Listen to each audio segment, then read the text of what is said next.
The National Weather Service in Austin, San Antonio has issued a flash flood warning for North Central Bexar County, Southern Comal County until 5:45 p.m. Central Daylight Time.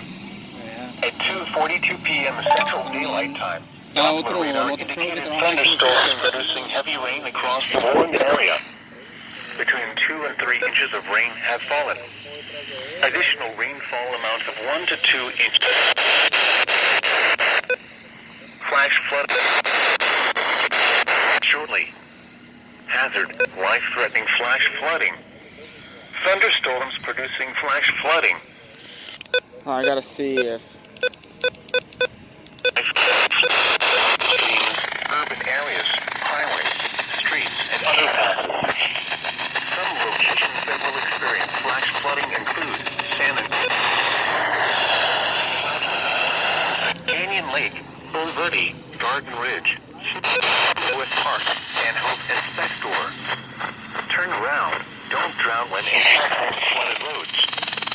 Most flood deaths occur in vehicles. Be aware of your surroundings and do not drive on flooded roads.